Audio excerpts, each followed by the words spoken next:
Get your black ass out of the car. This expensive ride isn't yours, and you sure as hell don't belong in this zip code.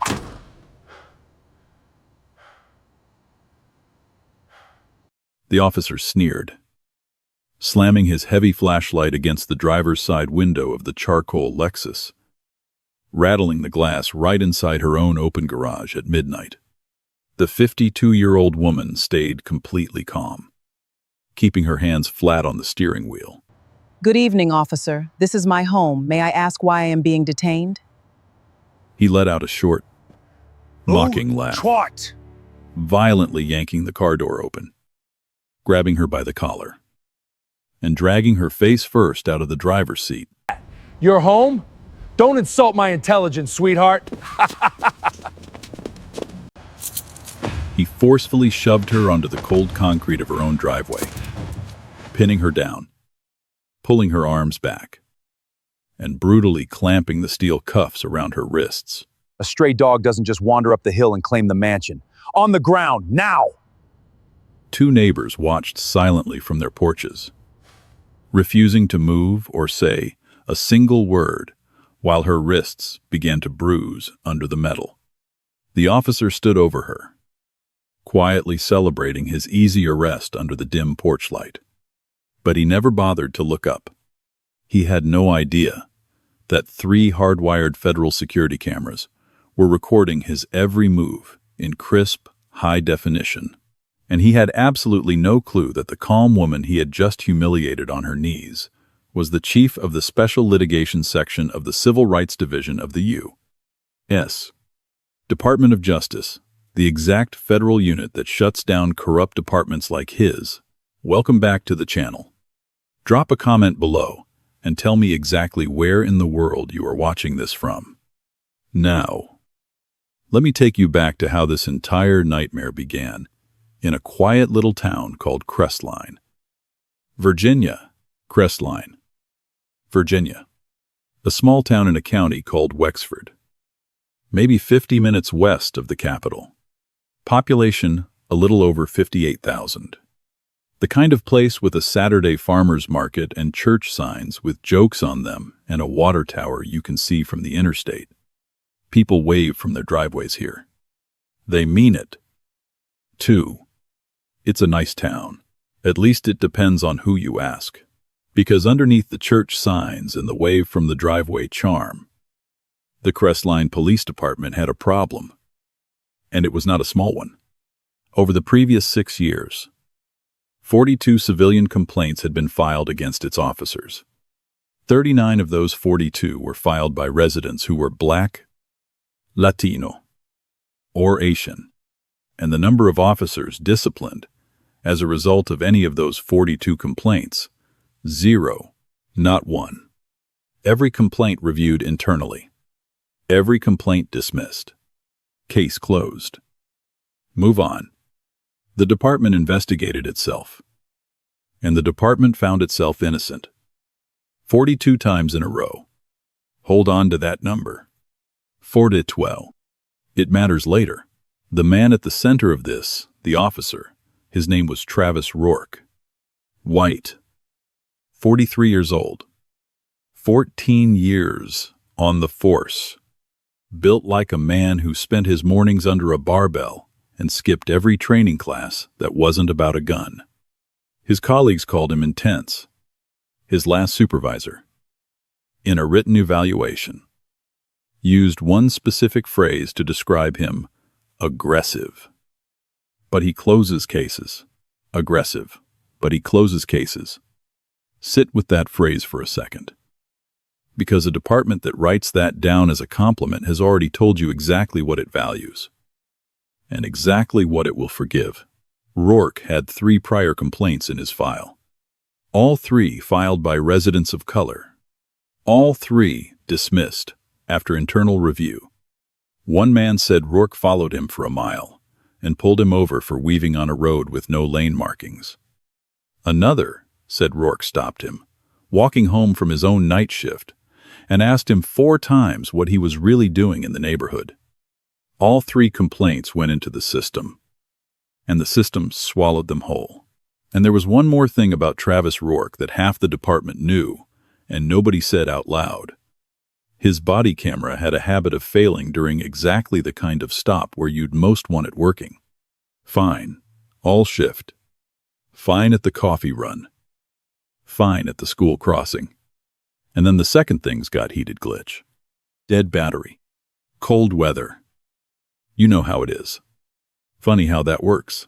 But this time, this one particular night, that isn't the camera that mattered. No. The woman. I'm not going to tell you what she did for a living. Not yet. Not her title. Not her office.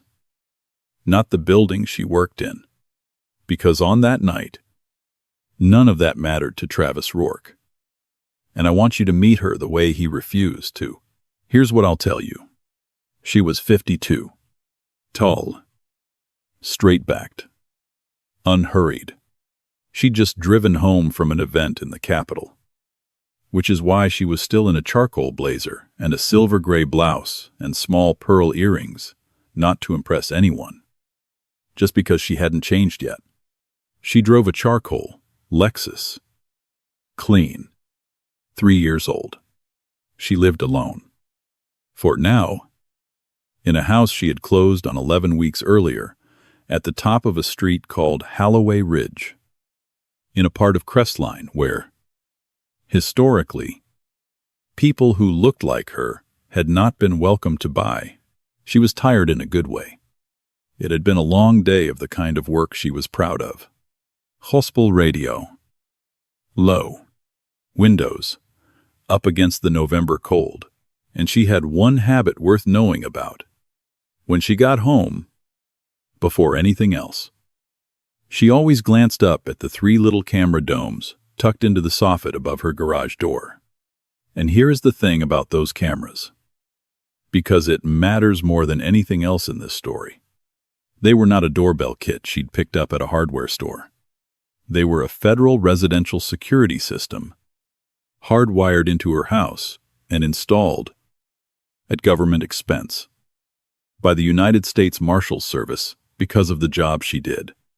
Because people who do the job she did sometimes get threats in the mail, and the government that employs them installs a system that records, without fail, to a secured federal server and to an encrypted cloud, and cannot be switched off from the outside by anyone.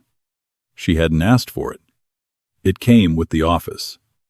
Glancing up at those 3 domes when she got home had just become a reflex. The way some people check that they locked the front door, in about 20 minutes. Those 3 little cameras were going to become the most important objects in this entire story. And the man who put her in handcuffs was going to stand directly underneath them, with their red lights glowing 8 feet over his head, and never once look up. But we're not there yet. Right now, it's just before midnight on a cold Tuesday. 1:15, 1 by the clock on her dash. She turns onto Holloway Ridge, slows, and taps the garage remote clipped to her visor. The door starts to rise, and down at the corner, parked dark under a dead streetlight, a patrol cruiser eases off the curb behind her.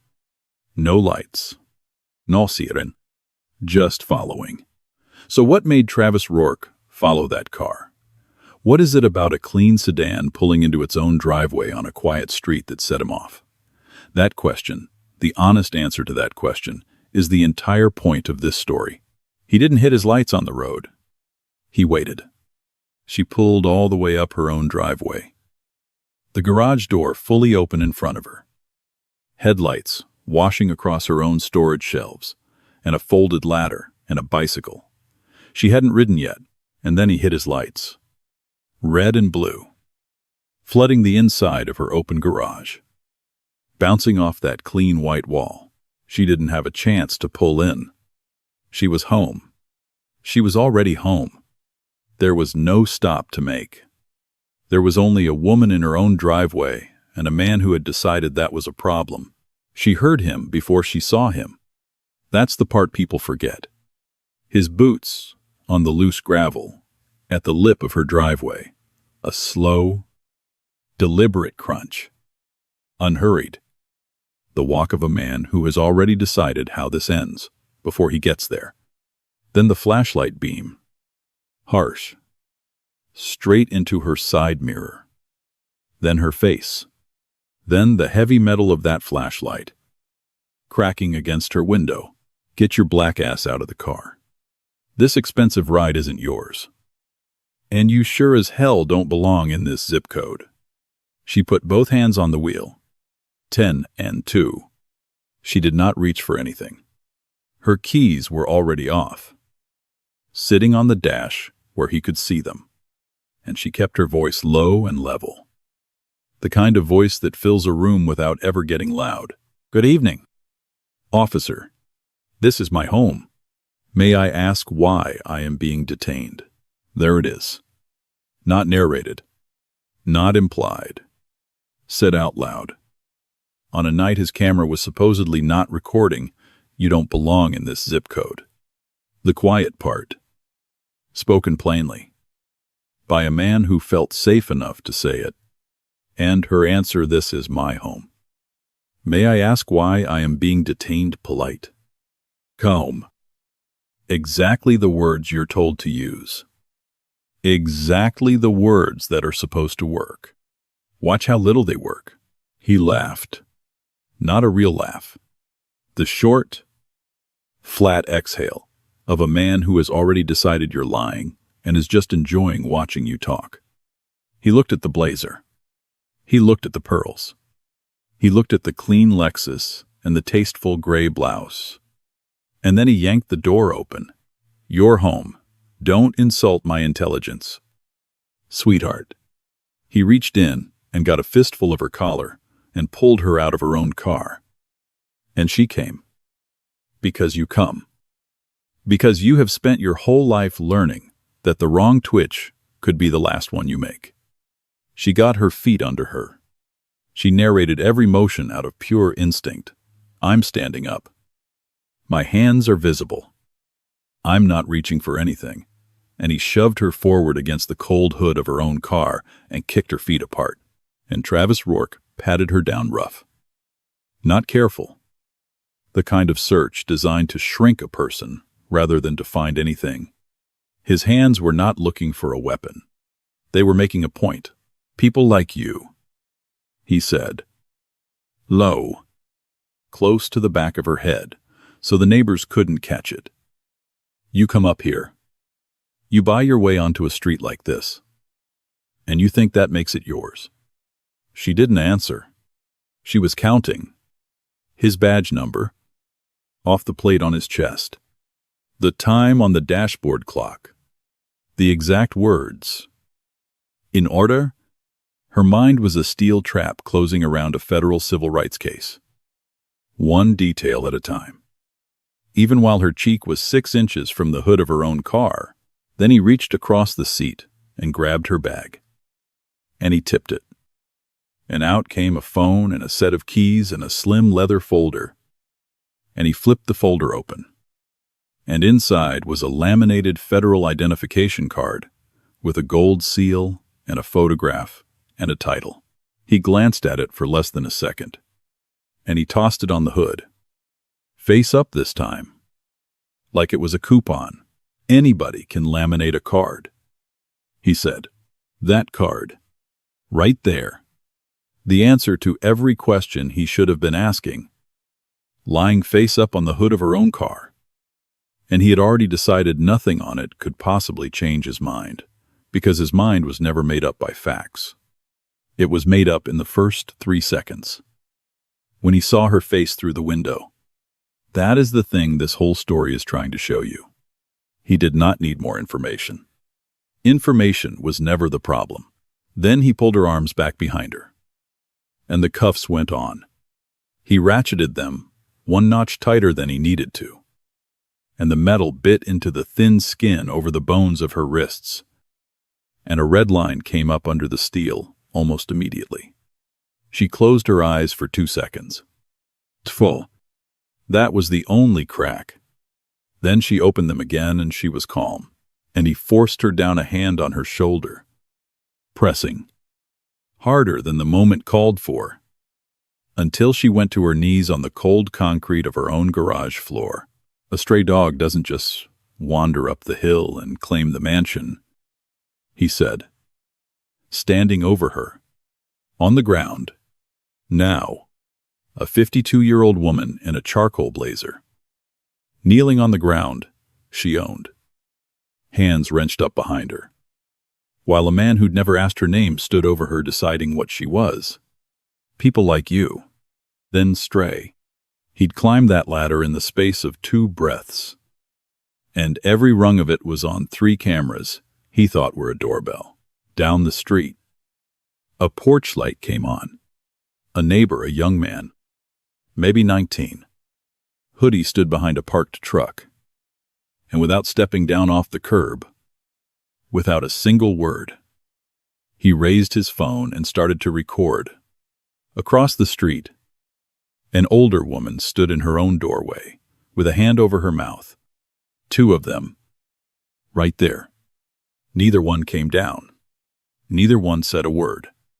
And I want you to notice that, because you and I are watching this too, from wherever we are.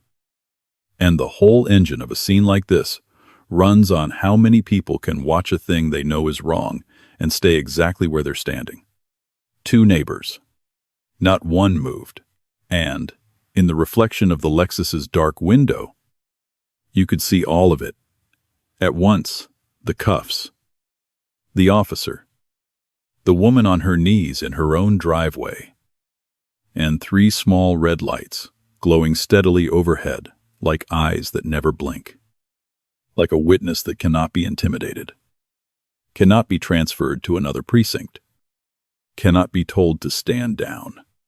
The only honest thing in that entire driveway was a machine on a soffit that Travis Rourke had already dismissed as a toy. Now, I have to stop here, because this woman did everything right. Everything. Hands on the wheel. Keys on the dash. She narrated every movement. She stayed calm and polite while a man was inventing a crime out of thin air on her own property, and it did not matter. That's not a bad night. That is something that is broken, and I promise you, it is about to get so much worse before it gets better. 2 minutes later, backup arrived. A second cruiser eased up behind Rourke's, and 2 officers stepped out. First, Sergeant Boyd Rourke's shift supervisor, 17 years in. A man who had built an entire career on one small principle: never contradict your officer in front of a civilian. And behind him, Officer Grace Halloran, 25 years old, 2 years on the job, still new enough to feel her stomach turn at things like this, and still junior enough to believe there was nothing she could do about it. Boyd walked up. What have we got? Rourke didn't look away from the woman. Suspicious person. Possible casing. She's being difficult about ID. Boyd looked at the open garage, at the blazer, at the pearls, at the federal card lying face up on the hood 18 inches from his own hand. Something moved across his face. Doubt. Maybe. Or the first cold touch of this doesn't look right. It lasted about 2 seconds. Then it was gone. All right. Your call. 2 words. Your call. That's all it took. Boyd had just handed Travis Rourke a blank check, and they both knew exactly what it was. Grace Halloran stood off to the side, shifting her weight from one boot to the other, her hand nowhere near her weapon, her eyes going from the cuffs to the woman's face to the card on the hood and back again. She leaned in toward Boyd and said, barely above a whisper, "Sarge, shouldn't we run her ID first, before this goes any further?" Boyd didn't even turn his head. Rourke's got it. 3 words. And with those 3 words, the last thread of a safety net that might have caught, this went slack and disappeared. Grace opened her mouth one more time. Then she closed it, and she said nothing else. Remember that she almost spoke, and then didn't. We are going to come back to that. Rourke keyed his shoulder mic and ran the plate off the Lexus. Mostly for show. Dispatch came back 40 seconds later, and the voice was bored and clear and carried on the cold air to everyone standing there. Plate comes back to a Yvette Sinclair. Registration courant. Address on file. 1490 Holloway Ridge. No warrants. No flags. Vehicle not reported stolen. 1490 Holloway Ridge. Grace Halloran's eyes moved, almost against her will, to the mailbox at the end of the driveway they were standing in. The numbers on the side of it, reflective, catching the porch light. 1490. The machine had just spoken. The dispatcher. A computer. A database. The coldest, least emotional, least biased voice in that entire driveway had just said, in front of everyone, that the woman in the cuffs owned this car and lived at this exact address and was wanted for nothing at all. And Travis Rourke looked at the mailbox and looked at the woman and said, could be a stolen car she hasn't reported yet, or she stole the owner's identity. People do that. I need you to really hear that, because it is the whole point of this story. He was given the facts. The system handed him the correct answer. Out loud. For free. The address matched. The name matched. There were no warrants. And it changed nothing, because his decision was never built out of facts in the first place. You cannot fix a conclusion with information when the conclusion was never reached by information.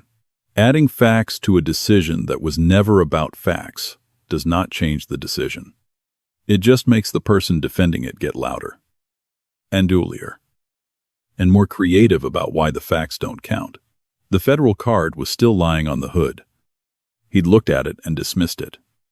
Dispatch had just confirmed her name and address. He'd heard it and dismissed it. Two separate machines had told him the truth within 90 seconds of each other, and he had swatted both of them away, because the truth was inconvenient to a story he'd already committed to telling. Officer Rourke, she said from her knees. Calm. Level. I have advised you of who I am. I am now advising you, clearly and formally, that you are detaining a person against whom you have no reasonable suspicion and no probable cause, in violation of the Fourth Amendment. I am asking you, on the record, to state your lawful basis or release me. On the record, he repeated, and he actually smiled. Sweetheart, my camera glitched 20 minutes ago. There is no record. Write that sentence down. My camera glitched. There is no record. We are coming back to that sentence. And when we do, it is going to end his career. By now, this had gone on long enough that someone up the chain heard the plate run and the address and the word detained. And a third vehicle pulled up. Out of it stepped a man in a pressed uniform with a lot of brass on it. Deputy Chief Roland Pruitt, second in command of the entire Crestline Police Department. The kind of man who arrives at a scene not to help, but to manage it. Pruitt took one look at the woman in the blazer. On her knees. Cuffed. In her own open garage. With a young man across the street holding up a phone. And his face did the arithmetic instantly. He knew, the way men in his position always know, that this was not a nuisance.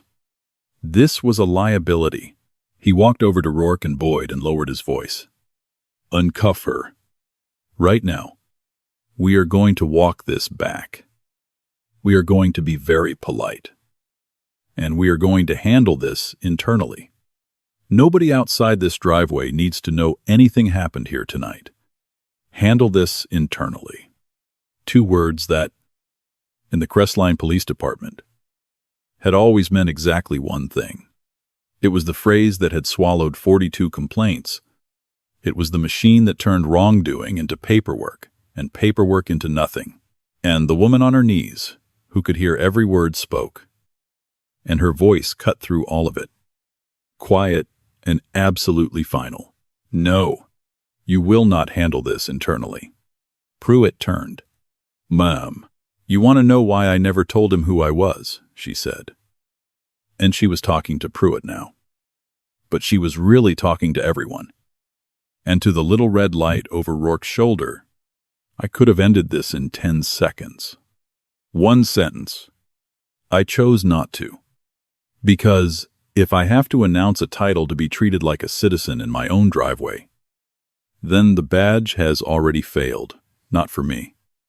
For the person after me who doesn't have a title to announce, my silence tonight is not weakness. My silence is the evidence. And you are not going to erase it in a driveway with a handshake. Pruitt stared at her.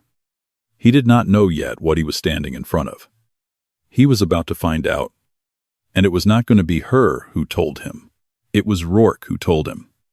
Because Rourke, still convinced he was in the right, still trying to justify the whole thing to his boss, said the sentence again proudly. Like it was cover. Like it made him safer. Chief. It's fine. My body cam glitched at the start of the stop. It's off. There's no footage of any of it. So it's her word against. There are 3 cameras on that soffit. The driveway went quiet. She said it from her knees. And she said it without raising her voice. And every man standing in that driveway turned and looked up at the same time, the first time all night any of them had looked at the one thing that had been watching them the whole time. Look up. Officer Rourke. Go on. Look at what you called a cute doorbell setup. He looked up. 3 domes. 3 small red lights. Steady. Unblinking. 8 feet over his head. Pointed straight down at all of it. Those aren't a doorbell, she said.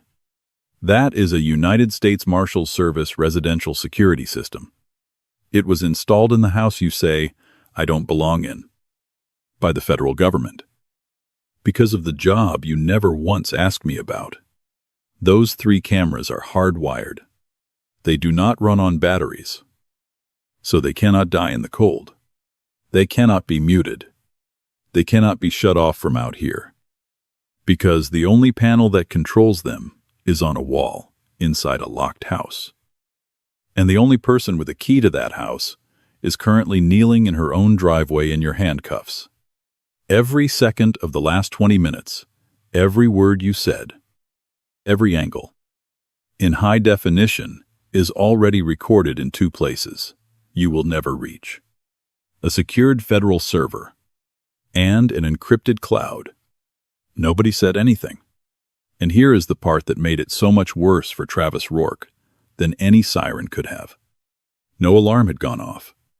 No agents came screaming up the hill. That's not how the system works. It doesn't send the cavalry. It doesn't come to save you. It just remembers perfectly, forever. And tonight, that quiet, passion, unblinking memory was so much worse for him than the cavalry would ever have been. My phone is on the hood, she said. It's already unlocked. The app is already open. I can't reach it. My hands are behind my back. So one of you is going to have to press play. Nobody moved. So Grace Halloran did. She stepped forward, and she picked up the phone with 2 fingers. The way you pick up something you already know is going to change your life. And she looked down at the screen. And she pressed the little triangle. 2 soft beeps. The gentlest sound in the world. And then, out of the tinny little speaker, in the cold quiet of that driveway, everyone standing there heard Travis Rourke's own recorded voice come back at them. Get your black ass out of the car. This expensive ride isn't yours. And you sure as hell don't belong in this zip code. Clear. time-stamped, in high definition, from 3 angles, with the mailbox that said 1490 sitting right there in the frame, that double beep, that soft, harmless little chime of a phone, starting a video that was the sound of Travis Rourke's entire career coming apart.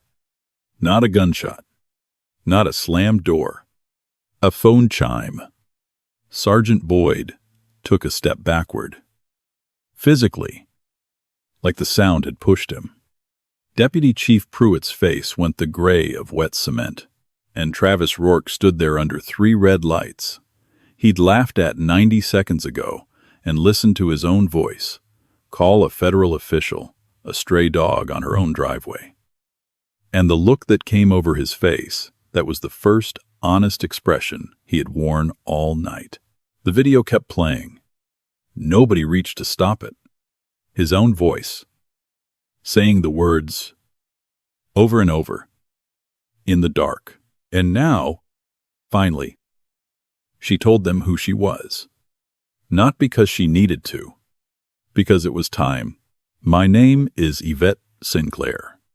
I am the Chief of the Special Litigation Section of the Civil Rights Division of the United States Department of Justice. She let that land. That means I run the federal unit that investigates police departments for exactly what happened in this driveway tonight. Pattern or practice violations, unconstitutional stops, falsified reports, departments that investigate themselves and find themselves innocent 42 times in a row. Officer Rourke, putting departments like yours under federal supervision is not my hobby. It is my job.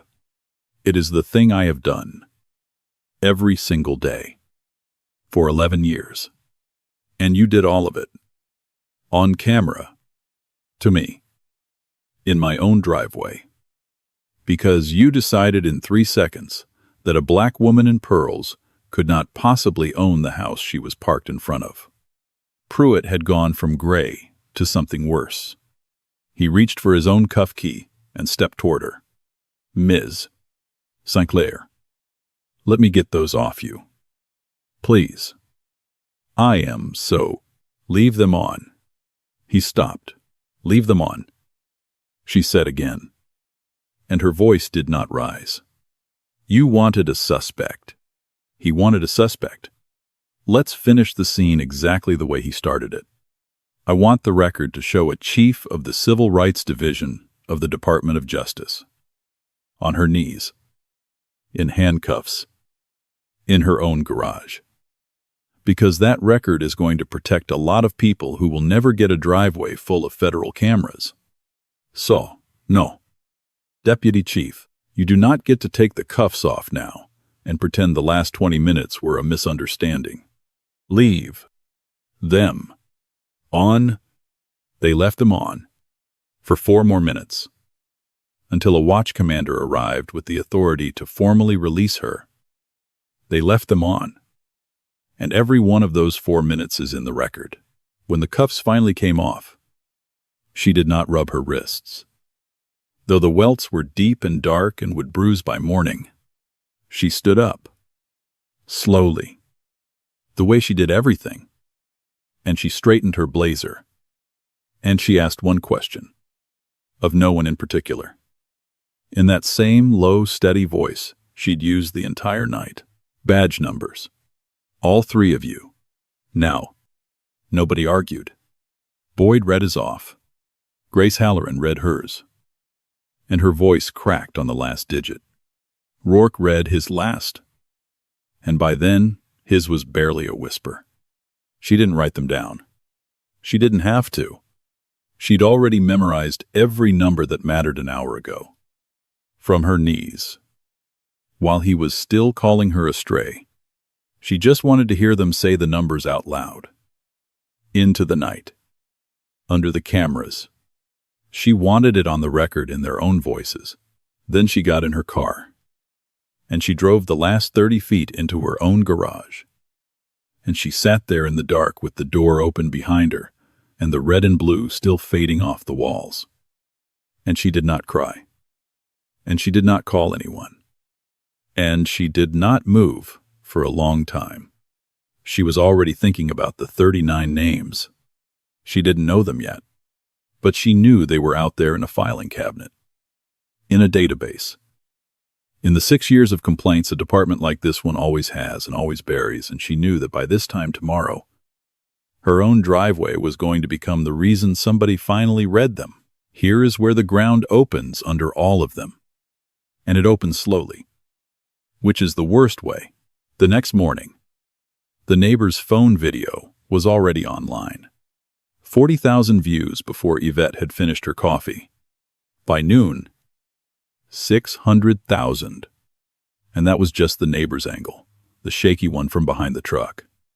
The 3 hardwired federal cameras hadn't even entered the story yet.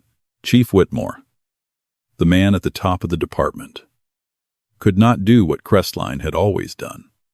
He could not bury it. So he did the one thing the department hadn't done in years. He opened a real investigation. And he assigned it to Lieutenant Dana Cho of Internal Affairs, a woman known inside the building as someone you did not want across a table from you. Not because she was cruel, but because she was thorough. And she did not care whose badge she was looking at. Cho pulled everything. Rourke's incident report, Boyd's supervisor endorsement, dispatch logs, and then she pulled the 2 things that ended it. First, the report itself, read line by line against the footage. Rourke had written that the subject made a furtive movement toward her waistband. The footage showed a woman with both hands on the wheel who narrated every motion she made. He'd written that the subject was non-compliant and verbally aggressive. The footage showed a woman who asked, politely, twice, what she was accused of. He'd written that the stop was based on a bulletin for vehicle break-ins on Holloway Ridge. Cho checked. There was no bulletin. There was no report of break-ins on Holloway Ridge that week. Or that month. There was no dispatch call. The description Rourke used didn't come from a database or a report or a witness. It came from nowhere. He made it up in his cruiser. 40 seconds before he stepped out of it, Cho timed the footage from all 3 cameras against the cruiser's own clock. From the moment Rourke's flashlight hit Yvette Sinclair's face to the moment the cuffs closed on her wrists was 9 minutes and 50 seconds. 9 minutes and 50 seconds to stop, search, humiliate, and handcuff a woman who had committed no crime, broken no law, and offered no resistance on her own property. On camera. 40 seconds after he'd silenced the one camera he thought was the only one watching, Cho wrote the number at the top of her report and underlined it twice. And that's the second thing.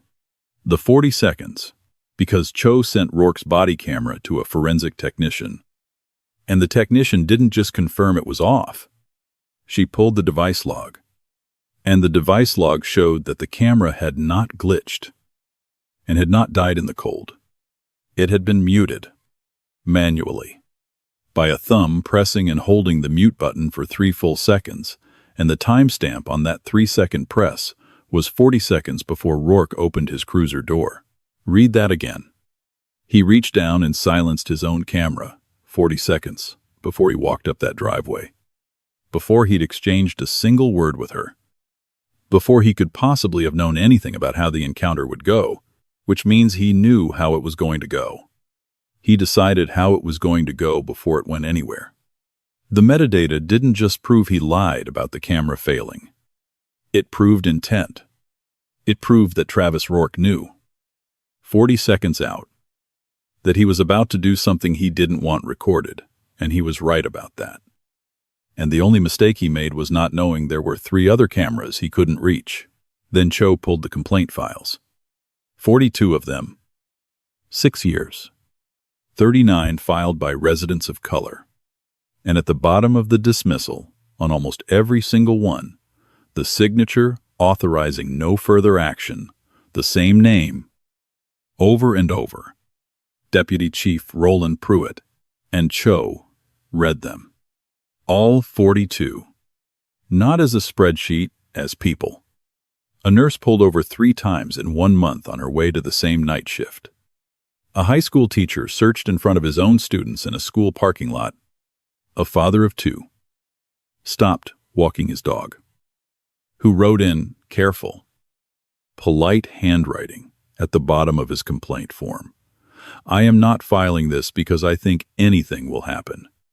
I am filing this so that when it happens to my son, there is at least a piece of paper that says it happened to me first. 42 pieces of paper. 39 of them from people the town had waved at from their driveways and then decided did not belong on their streets. 42 times. The Crestline Police Department had read a citizen's account of being treated like a suspect in their own life. And 42 times, it had written 2 words at the bottom, no action, and made the paper disappear. And the person who signed those 2 words, over and over, for 6 years, was about to find out that the 43rd complaint came from a woman who did not disappear when you told her to. And then Grace Halloran requested a meeting. She came alone. No union rep. No attorney. Just a 25-year-old officer with the look of someone who hadn't slept in 2 days. And a written statement she'd typed herself. She sat across from Dana Cho, and she confirmed every second the footage already showed. And then she did the thing that almost nobody in that building had ever done. She kept going. It wasn't the first time. Grace said, I was on 2 other stops with him in the last 6 months. Both black drivers. Same pattern every time. No real violation. He gets aggressive fast. He makes up a reason after the fact. One of them was a kid. A college student. So scared he could barely give his own name. And Rourke let him go and laughed about it back at the station. Neither of them ever filed a complaint. The kid told me he wasn't going to that. Filing a complaint against a cop in a town like this was just asking for it to happen again. Worse. Cho wrote it all down. Then she asked the only question that mattered. Officer Halloran, if you saw all of this, why didn't you report it before? Grace looked at her hands for a long moment. Because I told myself it wasn't that bad. That maybe I was reading it wrong. That he was just intense. She looked up, and her eyes were wet. And her voice was steady anyway. But I wasn't reading it wrong. I knew it then. I knew it in that driveway when I asked to run her ID, and he told me to stand down. And I let him. I just didn't want to be the one. A pause. I'm the one now. Cho nodded. She didn't judge. She wrote it down and moved on. Which is its own kind of mercy. That right there, a young officer who failed once. Who stood silent in the driveway when it counted. And who came back afterward and made herself the one that is closer to the real hero of this story than the woman in the pearls. Hold that thought too. We'll close on it. Rourke's own interview was short. And it was a slaughter. He came in with his arms crossed and the posture of a man who still believed he'd done nothing wrong. Cho started simple. Walk me through the stop. He gave her the report. Almost word for word. Suspicious person. Fit the description. Furtive movement. Non-compliant. Cho let him finish. Then she asked one question. What dispatch call were you responding to? It was general awareness. Break-ins in the area. Cite the report. Silence. Cite any bulletin matching that vehicle or that person. More silence. Officer Rourke. There is no bulletin. There is no break-in report on Holloway Ridge for the month in question. There is no dispatch call. And your body camera log shows you muted your own device 40 seconds before you left your vehicle. So, I'm going to ask you the question directly, and I want you to look at me when you answer it. Why did you stop that woman? Rourke's arms came uncrossed. His hands went flat on the table, and he said the only thing men like him ever have left. I used my professional judgment. Your professional judgment. Cho repeated. A 52-year-old woman in a blazer, pulling into her own garage. At the speed limit?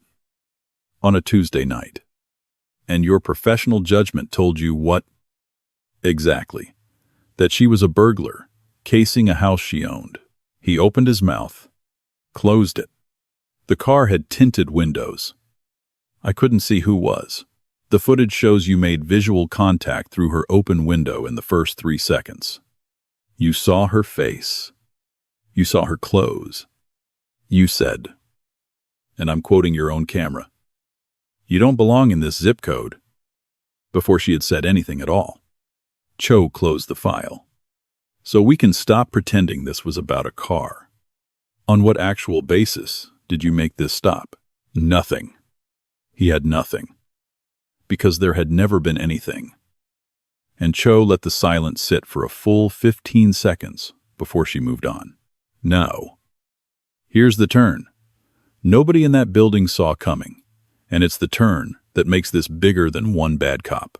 Because the obvious story is, Rourke is a racist. Rourke has a pattern. The department looked the other way. All true. But when Cho followed Pruitt's signature back through 6 years of buried complaints, a different, colder shape came into focus. Pruitt hadn't buried those 42 complaints out of simple laziness, or even out of ordinary loyalty.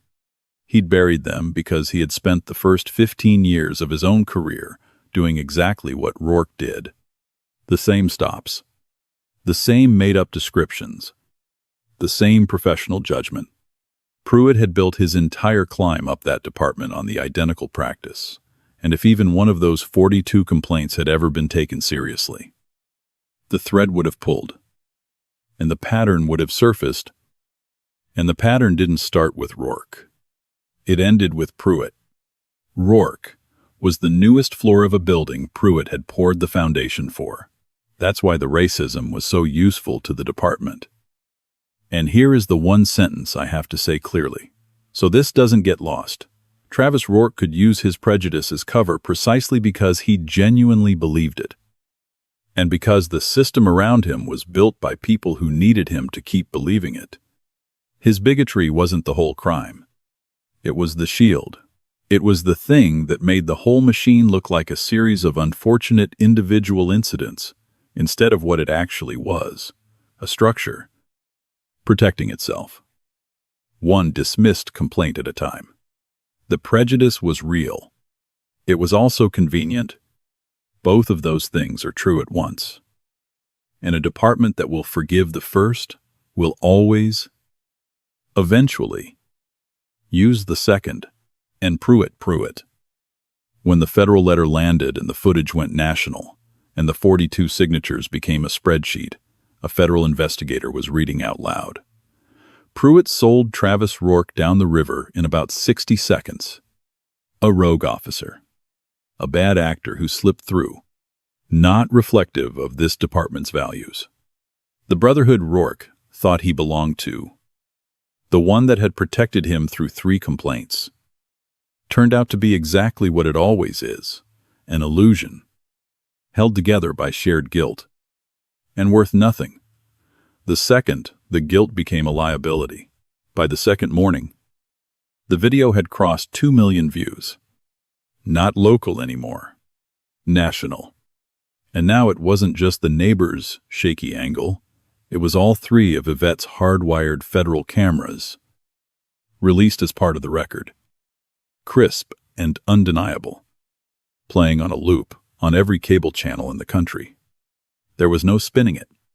There was no thorough internal review that could make it disappear.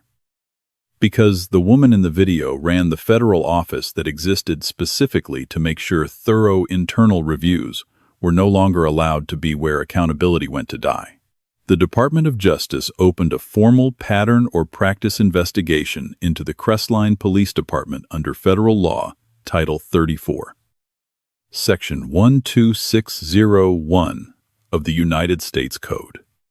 And this is the part that matters. So I want to be precise about it, because it is exactly where a lesser version of this story would cheat. Yvette Sinclair recused herself Completely. She was the complainant. She was a witness. She was, in the most literal sense, the victim. And the unit that was going to bring the hammer down on Crestline was her own. So she walked into the office of the Assistant Attorney General, and she took her own name off of it, and she handed the entire matter to a colleague and an independent monitor. "I'm a witness and the injured party," she said. "I don't touch this. Not the investigation. Not the decree. Not a single decision. My name goes nowhere near it." Her colleague pushed back gently. "Yvette, nobody would blame you. After what he did to you in your own garage, anybody in this building would understand. If you wanted to be the one to, that's exactly why I'm not the one."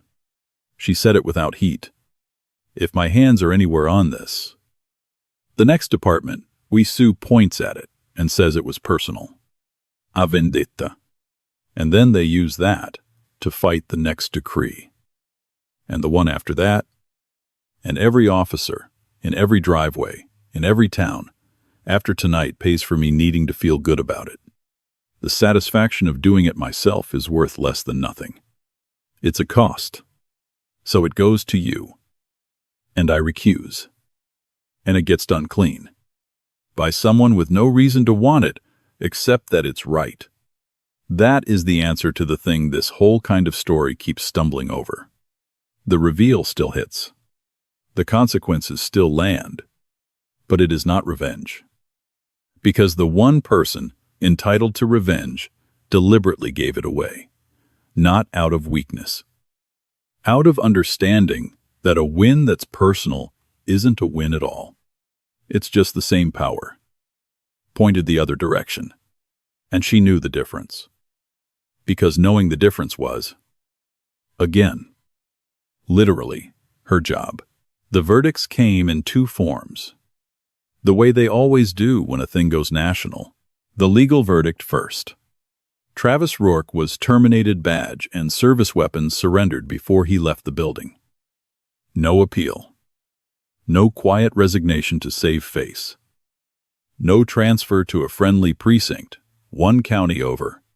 And then, because a false police report and a false detention under color of law is not just a fireable offense, but a federal crime.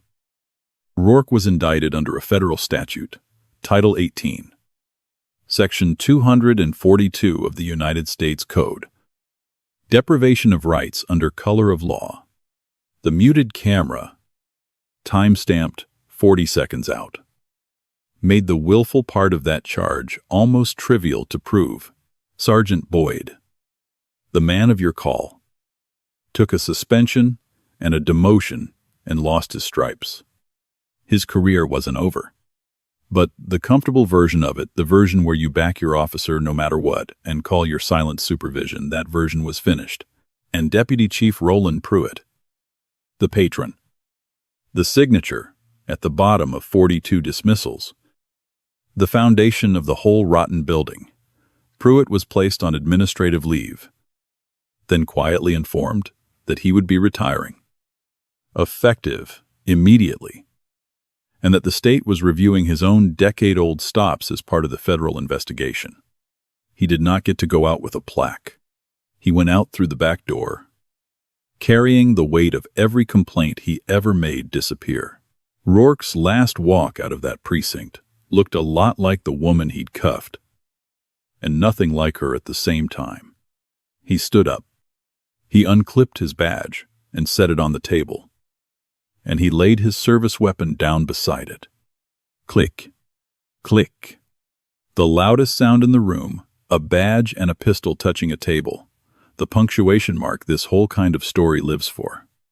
He walked out past the break room, where he'd written his lies, past the front desk, out into a parking lot with 2 news vans in it. He got into his personal truck, and he sat there, behind the wheel, for 14 minutes, without starting the engine. He didn't scream. He didn't slam his hands on the dash. He just sat for 14 minutes in the dark. A man who had spent 14 years believing he was the thin line between order and chaos. Watching that belief come apart in the glow of a phone somebody was holding up outside his windshield. And then he started the engine. And he drove away. Because, and this is the human minute, the story owes even to a man like this. Travis Rourke did not think he was a villain. He thought he was a wall. He thought he was the last thing standing between a nice town and the people he'd decided didn't belong in it. He believed it all the way down. That belief is exactly what made him dangerous. And it is exactly what the system rewarded. Right up until the second it became a liability. And then the system dropped him without a backward glance, the way it drops everyone. Eventually, who mistakes being useful for being protected? The public verdict was the other one. And in some ways, it was the heavier of the two. Because the footage didn't just cost 3 men their careers. It flew around the country. It got played in classrooms and at kitchen tables, and in city council meetings in towns that had never heard of Crestline. 2 million views. Then 5. Then more. 2 verdicts, one from a court. One from everyone else. And a story like this needs both. Because a firing that happens in private teaches the department nothing and shows the public nothing. It's the second verdict, the loud one. The one that can't be sealed or settled or buried, that actually changes anything. And when Yvette Sinclair walked into the federal hearing weeks later, not as the prosecutor, she'd given that up. But as a witness, one of the exhibits entered into the record was a close-up photograph, taken by an EMT the night of the arrest, of the deep red welts the handcuffs had left on the thin skin over the bones of her wrists. 1 notch too tight. The bruise that was small enough for her to keep functioning and dark enough to make a room go quiet. The photograph, everyone in that hearing kept coming back to. Not because it proved the case. The case was already proven 3 cameras over. But because it was the one piece of the whole thing you could hold in your hand and feel in your own wrists. The consent decree that came out of it, negotiated by Yvette's section but signed off by an independent monitor with no stake in it, but the truth had teeth. Mandatory documented reasonable suspicion before any stop. Body cameras that could not be muted by the officer wearing them. With automatic flags on any manual shutoff. A civilian review board with real subpoena power. And an early intervention system that flagged any officer with multiple complaints for outside review before the next complaint became the next headline. Structural change.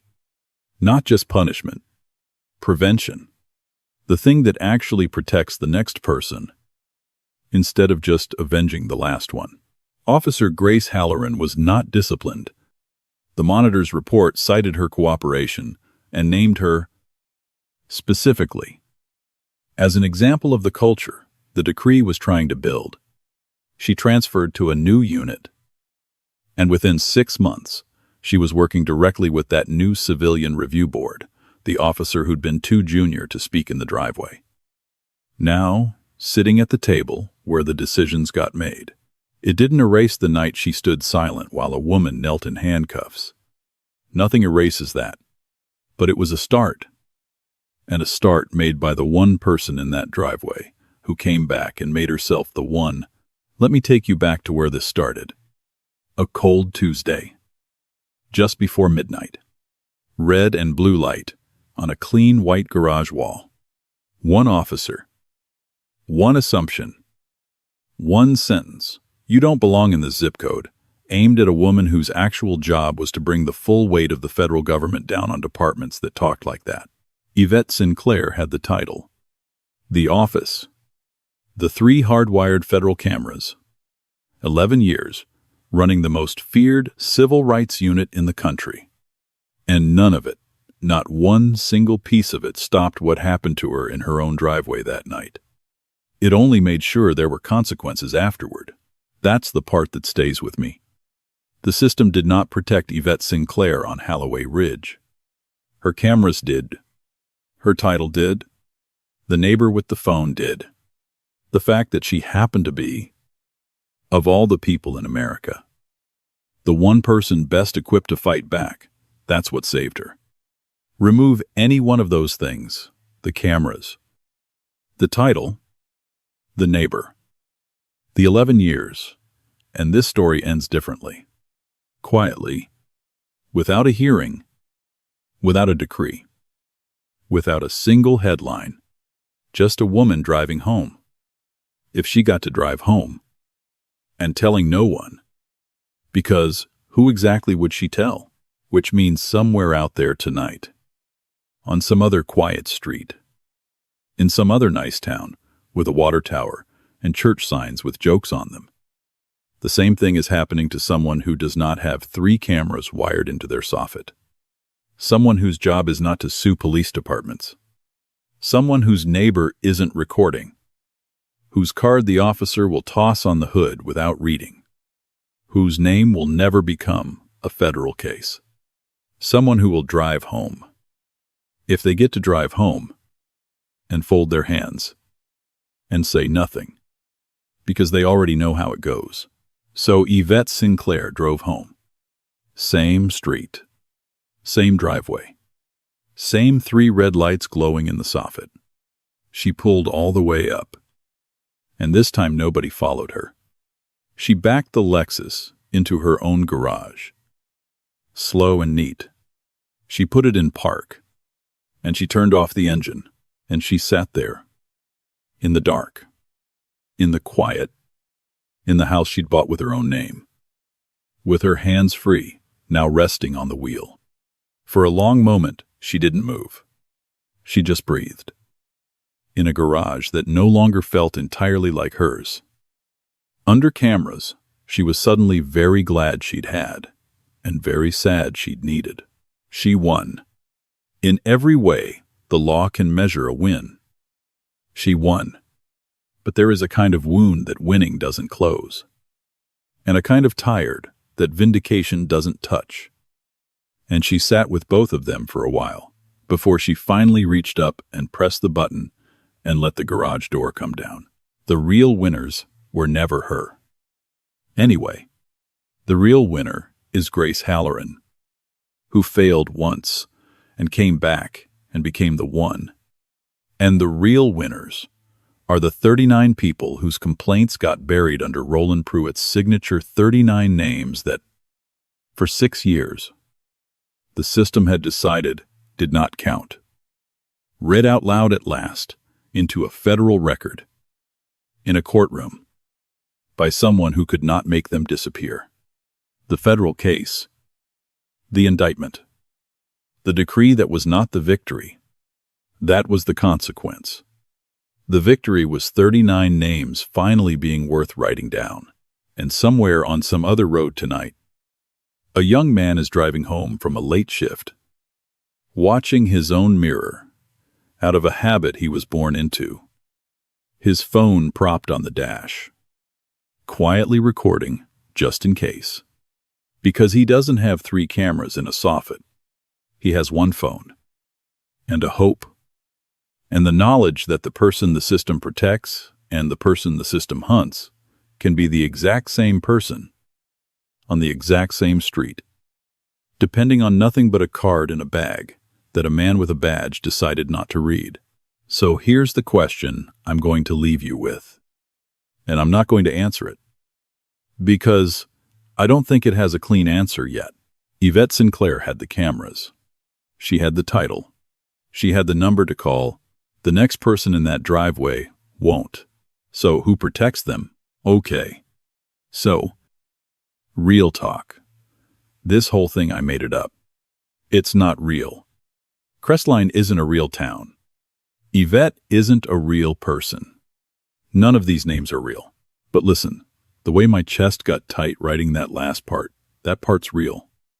Because this stuff happens out there. On real streets. To real people. All the time. And most of the time, there's no card in the bag. There's no 3 cameras in the soffit. There's no federal unit with your name on the door. There's just somebody trying to get home. doing everything right, and it not being enough, and nobody filming. Yeah, that one hits different. If this made you feel something, anything, hit that like button, because it genuinely helps this reach the people who need to hear it. Share it with somebody who should see it. And if you're not subscribed yet, you already know what to do. Tell me in the comments, what would you have done in that driveway? I read every one. I'll see you in the next one.